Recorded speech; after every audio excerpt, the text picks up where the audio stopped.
Hey critters, got more goodies! So, I finished the first print of the lantern and it's amazing.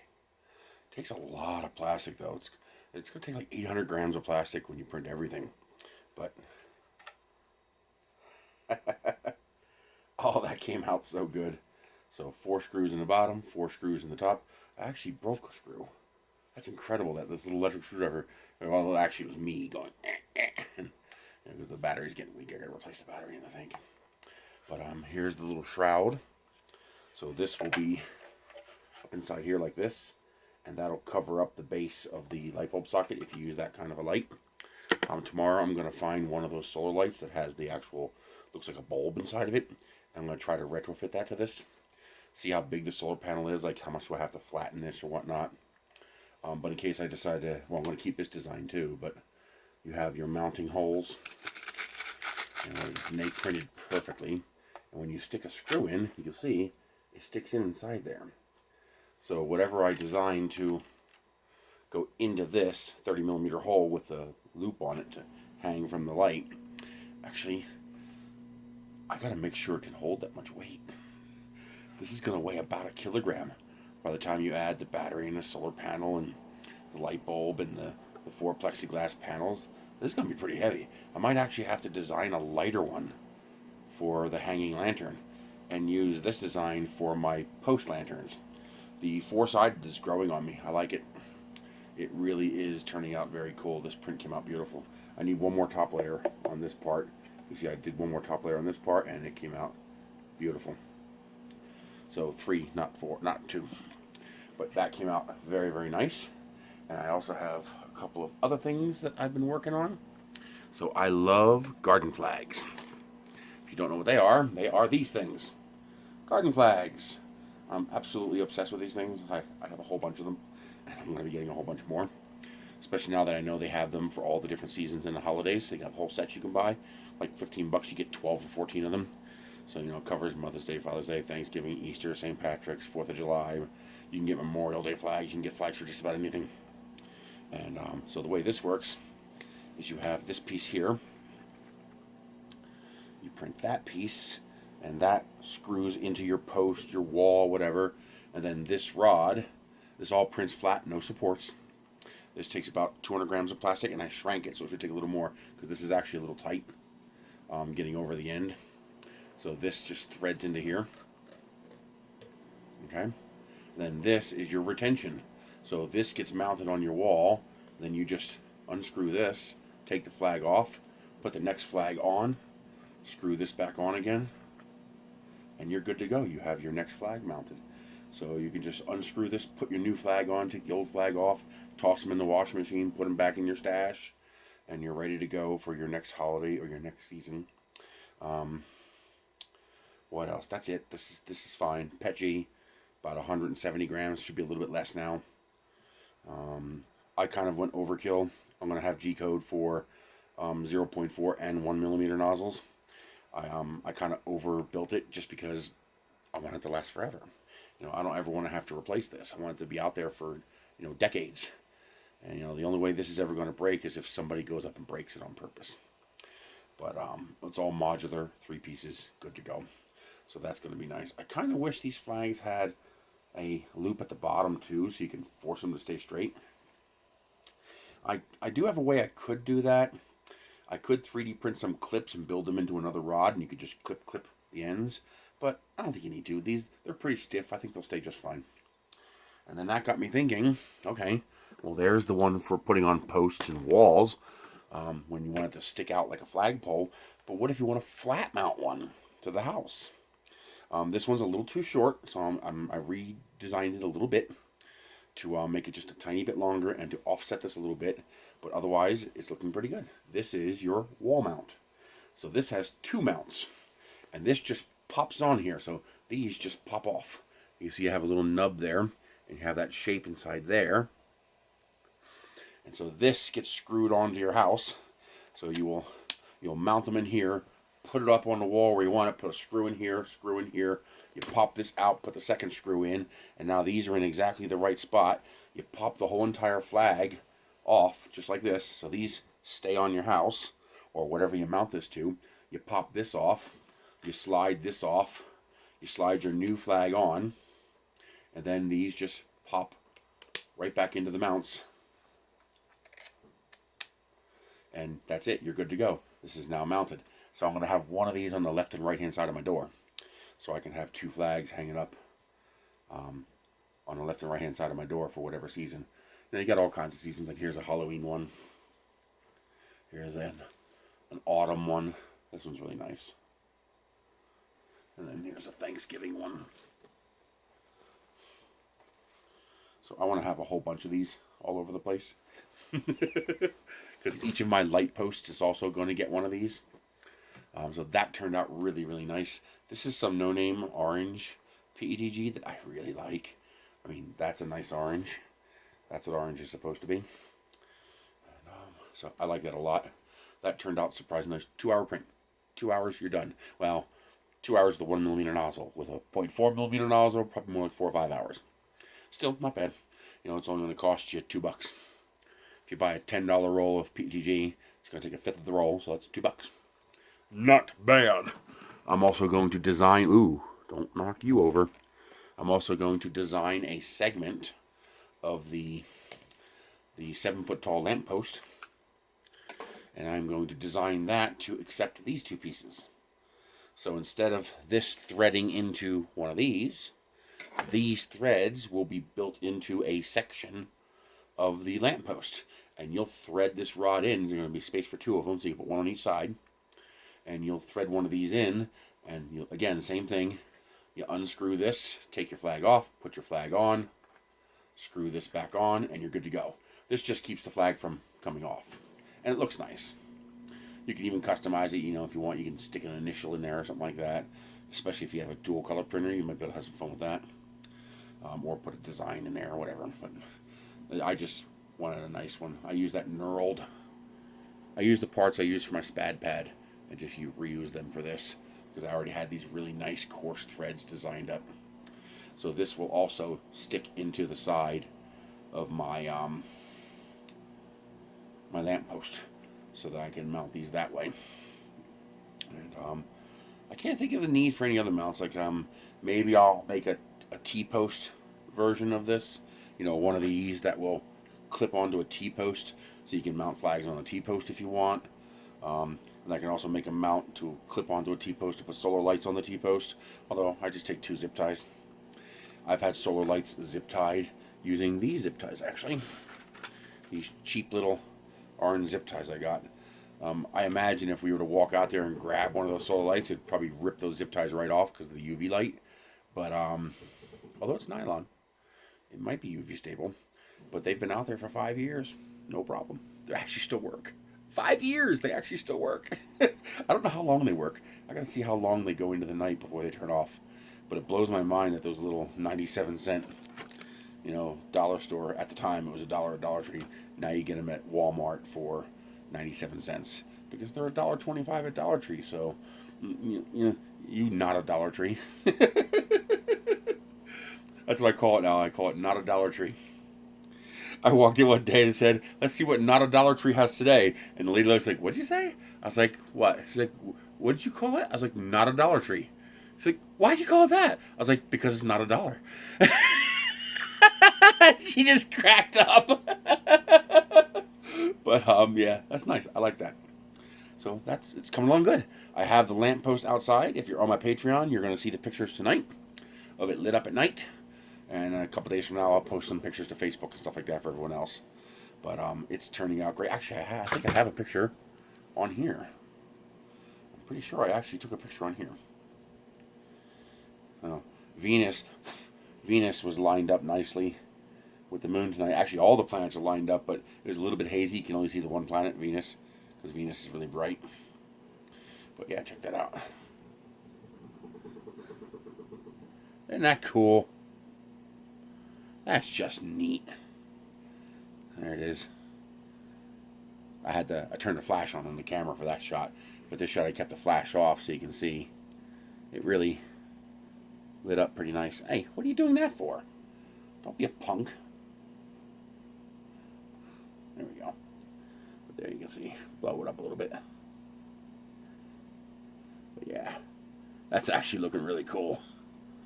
I'm surprised how bright it is with just 6, $1 solar lights on it. I mean, they're obviously too small for that giant lamppost, but I might leave them on there even after I hang lanterns from it. But I have a sneaking suspicion that these are going to be too heavy to hang on there, because this is like 600 grams, and I still have to add the cap, and I still have to add the electronics and the batteries and the 4 plexiglass. I mean, technically you don't need the plexiglass in there, but I want it because it looks nice. It'll look really finished, clean, and I went through all the work to make the slots for it. So yeah, I'm going to put them in there. Something else I might do is put a little bump on here, a ridge, to hold the plexiglass up a little bit, because there's enough tolerance for that to make sure water can drain out. But I think water's going to drain out no matter what I do, so I'm not too worried about that. I think I'm just over concerned about it. Yeah, I'm thrilled. You can see it nice and clean inside. I had 0 issues. It printed beautifully, except for not having enough top layers for this piece. You can see how it's a little molted because it needs one more top layer. Because this one up top here printed perfect. Like, I got 0 complaints about that. And I'll slice this for 0.4 as well, because there's no reason not to. This strength comes from the structure. I made it heavy duty. I mean, I could probably chuck this and it probably wouldn't break. I'm not going to do that because it used up almost a whole roll of plastic. But it's beautiful. I love it. Well, plus I printed 160 grams printing the wall flag mount, but that's about how much plastic this would have taken. Yeah, I realized that was really dumb. I should have saved the rest of that orange to print the rest of this. Oops. So this will be a different color. But, yeah. If you want that matte black look, well, first of all, be careful.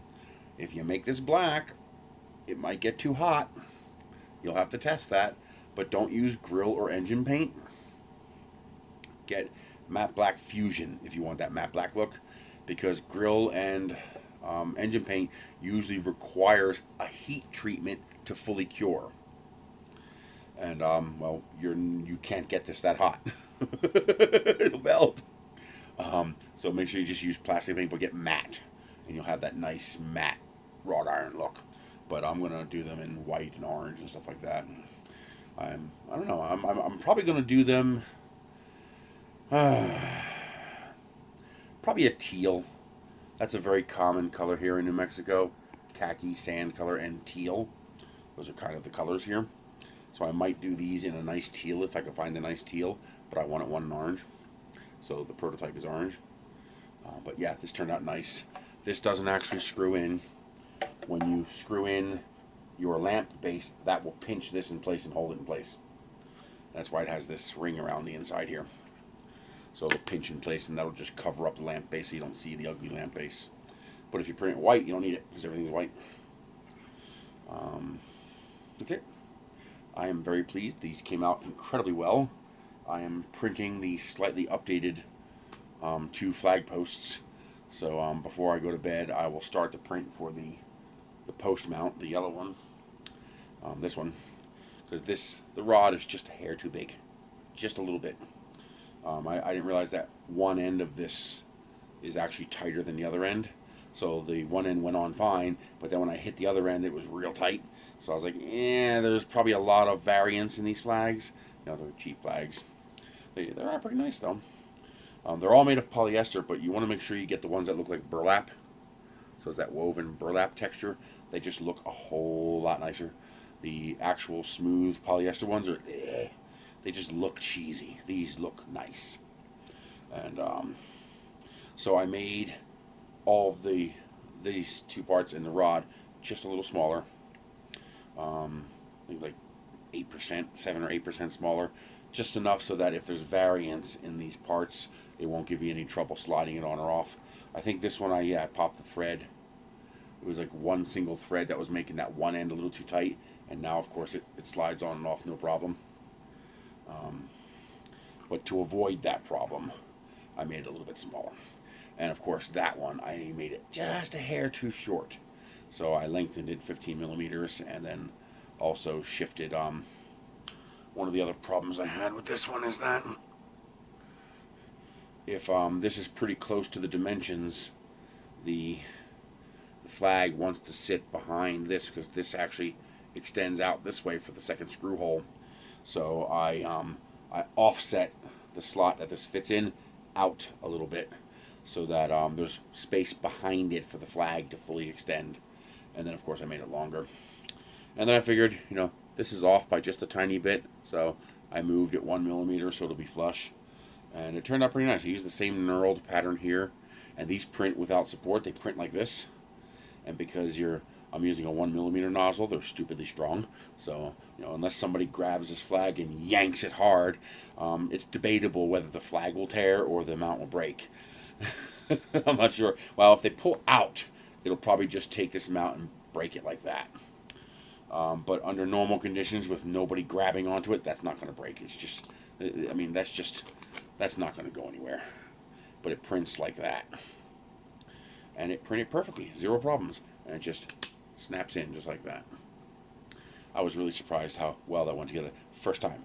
I did not have to tweak it. I didn't have to readjust it. I'm adjusting the rod, but the mounts, the fit, the tolerances were perfect. That's a hair loose. No, it still has a little grip. So that's fine. But yeah, I'm really surprised how well that worked on its first shot. I was thinking about making it taller and having a dimple in there, so you actually have to force it in and pop it past the dimple, but I don't think you need to. These flags don't weigh anything. I just can't foresee this flag lifting up hard enough to be able to pull this out of 2 sockets, so I don't think that's a problem. So that will be fine. And so once I confirm that these work and I get them mounted and they look okay, I will release the files so everybody can print these. You do have to have a 334 printer to print these, or a 3.3. It doesn't have to be 4, it's only this tall. But there is no way to print this on anything smaller than a 300 millimeter printer because it's about 350 millimeters wide. So even on a 300 by 300 printer, you can't print it unless you rotate it 45 degrees. Then it fits on the bed. So while you can print these on anything, the rod has to be printed on a 300 by 300 printer.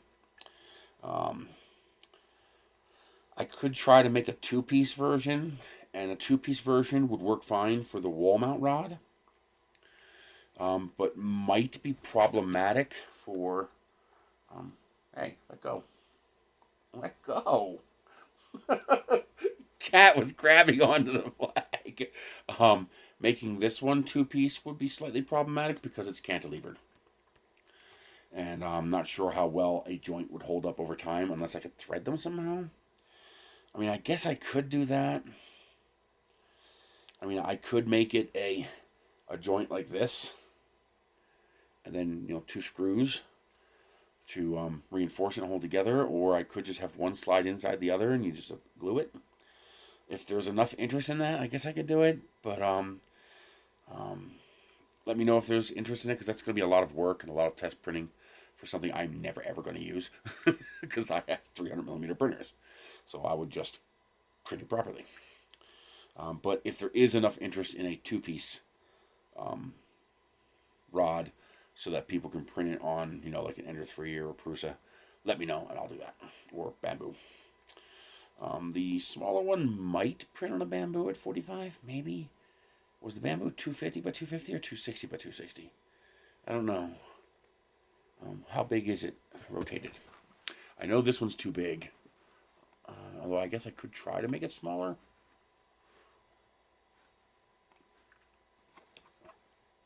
This one is... That's 265. I know the bamboo's smaller than 265. I think it's like 250 or 256. So even the small one's 265, which won't print on a bamboo. And I can't really make it smaller without it. Like this one I can make smaller because I have a little too much here. And I just might do that. I might make it a little bit smaller to get rid of that excess there since I don't need it. But the other one is pretty close to optimized. There's only maybe 5 millimeters I could reduce this because I oversized it a little bit in case there's variance in the flags. Since there's a bit, I've seen flags as much as 3/4 of an inch bigger or smaller than the typical. I've seen them from 11.7 to 12.6, and they're supposed to be 12/18. So I've been trying to design for close to 13 inches to make sure it covers all of them. And if there's enough interest, maybe I'll make a 2-piece. Let me know if you want that. That's it. I will see you guys next week.